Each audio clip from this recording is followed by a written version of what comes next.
അല്ല പിന്നെ കല്യാണം മുടക്കണം നല്ലോ കൊടുത്തു കേട്ടോ. ഹലോ, ഈ കൊമ്പങ്കാട് പോയാ എന്റെ പച്ചാണ് എന്തേ? ഏയ് ഒന്നുമില്ലേ, കുറച്ച് പൈസ കൊടുക്കണ്ടേന്ന്. അല്ല ഞങ്ങൾ പെരി പോയി അവിടെ ആരുമില്ല. ഇമ്മച്ചി വരുന്ന് നോക്കണേ, അവിടെ ആരും ഉണ്ടാവില്ല. ഞാനും പച്ചിപ്പോ സൈനാത്തന്റെ പേരില്ല പേര് കാട്ടിയരാ. സൈന, ഇടിമിന്നൽ വന്നാലും പേമാരി വന്നാലും പോയ പത്രൂല. ഞാൻ എന്റെ അടുത്ത് തന്നെ വരും. അപ്പൊ നിങ്ങള് നാളെ വരുമോ? മഴ ഇല്ലെങ്കിൽ വരണ്ടേ? ഇപ്പച്ചേ നിങ്ങക്ക് പൈസ തരാൻ ആൾക്കാർ വന്നിട്ട് വരികയെ. ചെല്ലു മനുഷ്യ. പൈസ തരാൻ എന്തിനാ തൊടുക്കൊണ്ടോളൂ. ശരിയാക്കി തരാം. ആ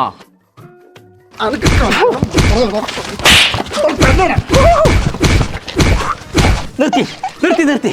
എന്താ പ്രശ്നം? ഇനി മേലാൽ കുട്ടികളെ കല്യാണം മുടക്കണ്ടല്ലോ, പണി ഞാൻ കഴിച്ചു. ഞാൻ ഈ കാര്യം സൈന അറിയണ്ട. നിങ്ങൾ പൊയ്ക്കോളി. ഇനി ഉണ്ടാവില്ല. ഓരെന്തിനാ വന്നത്? ഓലിനോട് പൈസ കടം ചോദിച്ചാനെ ഞാൻ ഉണ്ടോ കൊടുക്കണു. ഉസ്മാനെ ഒന്നുകൂടി വന്നാള്. അന്റെ പെങ്ങളെ കല്യാണം എന്തായി? ഒന്നും ശരിയായിട്ടില്ല. ഓക്കൊരു 30 വയസ്സായില്ലേ? അനക്ക് ആ ഇന്റിമേറ്റ് മാട്രിമോണി പോയിട്ട് ഒന്ന് രജിസ്റ്റർ ചെയ്തൂടെ? അതിനൊക്കെ കുറെ പൈസ ആവും. 30 വയസ്സിന് മുകളിലുള്ളവർക്ക് രജിസ്ട്രേഷൻ ഫീസ് മേടിക്കൂല. പിന്നൊരു കാര്യം, എത്തിയും കുട്ടിയാണെങ്കിലേ ഒരു ഫീസേ മേടിക്കൂല. നീ വേഗം പോയിട്ട് ആ ഇന്റിമേറ്റ് മാട്രിമോണി പോയി രജിസ്റ്റർ ചെയ്തേ. എന്നായിക്കോട്ടെ. ആ ചെല്ല്.